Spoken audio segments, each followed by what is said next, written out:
Hi friends, मैं सौरभ कुमार सोनी आपके अपने YouTube चैनल एग्जिट ओशो में आपका फिर से स्वागत करता हूं। जैसा कि हमारे पहले लेक्चर में पावर प्लांट इंजीनियरिंग में हम लोगों ने पढ़ा था कि जो एनर्जी रिसोर्सेज होती हैं वो कहां कहां से आती हैं, जिसका हम यूटिलाइज करते हैं पावर प्लांट इंजीनियरिंग में। तो उन सभी में एक बार हम फिर से उस रिपीट कर लेते हैं कि लास्ट टाइम हम लोगों ने कौन कौन से एनर्जी रिसोर्सेज को पढ़ा। तो पहला जो हम लोगों ने पढ़ा था कन्वेंशनल एनर्जी रिसोर्सेज, जिसके अंतर्गत हमारे फ्यूल्स होते थे, हाइड्रोलॉजी एनर्जी होती थी और आपके न्यूक्लियर एनर्जी होती थी। ये हमारे कन्वेंशनल एनर्जी रिसोर्सेज के अंतर्गत आती थी।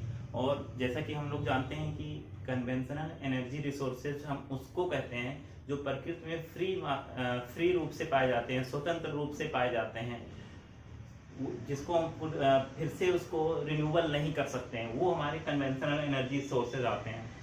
उसमें पहला हम लोगों ने फ्यूल पढ़ा था। फ्यूल के रूप में हमने 3 टाइप्स के पढ़े थे, जिसमें सॉलिड, लिक्विड और गैसेस फ्यूल पढ़ा था।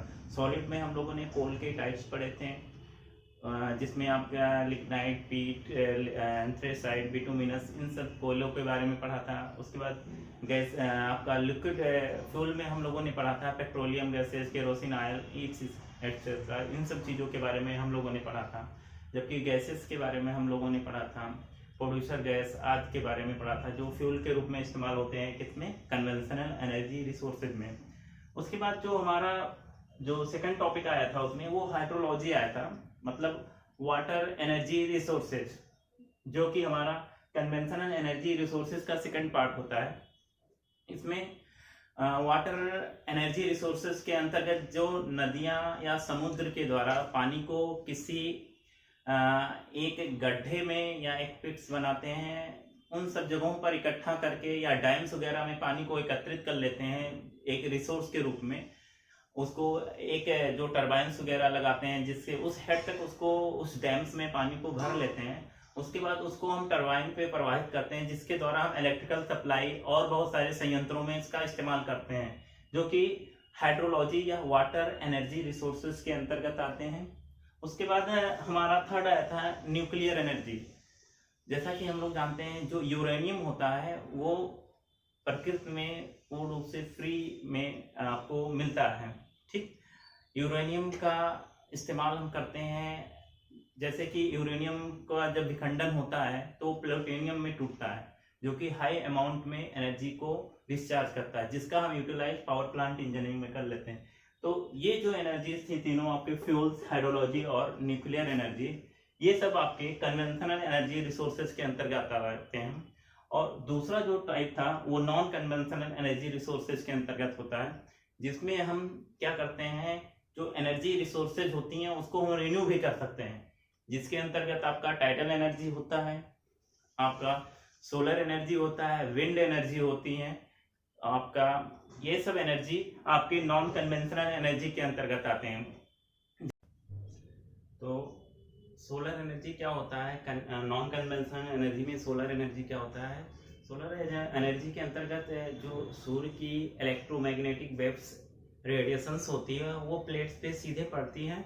तो प्लेट्स क्या होता है, काफ़ी ज़्यादा गर्म हो जाता है, और जब प्लेट्स ज़्यादा गर्म हो जाता है तो उसी एनर्जी को हम कन्वर्ट कर लेते हैं बैटरी के माध्यम से इलेक्ट्रिकल एनर्जी में। तो उसको हम फिर से यूटिलाइज करने लगते हैं अपने डोमेस्टिक पर्पज में। जबकि टाइडल, नेक्स्ट जो टॉपिक आता है टाइडल एनर्जी, जो आपका ज्वारीय ऊर्जा होता है। ज्वारीय ऊर्जा आपका चंद्रमा और सूर्य के गुरुत्वाकर्षण के कारण उत्पन्न होता है। जब सूर्य और चंद्रमा एक रेखीय हो जाते हैं तो हमारा क्या होता है, ज्वार उत्पन्न होता है, और पूर्णिमा और अमावस्या के दिन सर्वाधिक मात्रा में ज्वारीय ऊर्जा उत्पन्न होती है, जिसका हम यूटिलाइज करते हैं अपने पावर प्लांट्स में। नेक्स्ट आपका आता है बायोमास एनर्जी, जो कि ये भी आपके नॉन कन्वेंशनल एनर्जी रिसोर्सेज के अंतर्गत आते हैं। बायोमास एनर्जी में क्या होता है, जो हमारे यहाँ आसपास के पेड़ पौधे पाए जाते हैं, जो वेस्टेज होते हैं, उसका यूटिलाइज उसको हम एक जगह वेस्टेज को इकट्ठा करके उसका हम एनर्जी में कन्वर्ट कर लेते हैं, वो हमारा बायोमास एनर्जी होता है। तो ये सब चीज़ें हमारे किसके अंतर्गत आ जाएंगी, नॉन कन्वेंशनल एनर्जी सोर्सेज के अंतर्गत। तो ये हमारे एनर्जी सोर्सेस है, जिसमें हमारा कन्वेंशनल एनर्जी सोर्सेस था और आपका नॉन कन्वेंशनल एनर्जी सोर्सेस।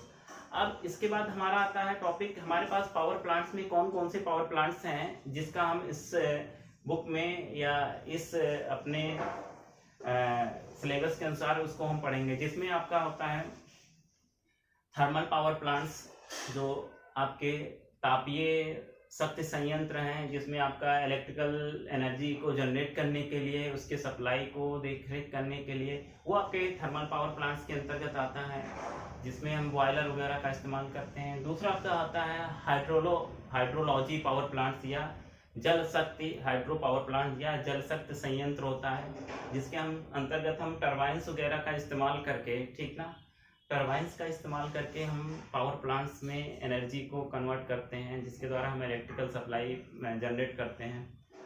और नेक्स्ट आता है आपका गैस टरबाइन पावर प्लांट्स, जिसमें गैस की सहायता से टरबाइन के माध्यम से हम इलेक्ट्रिकल एनर्जी जनरेट करते हैं।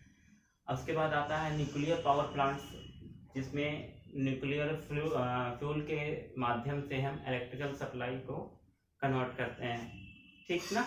तो ये हमारे थे आपके कुछ पावर प्लांट्स एनर्जी।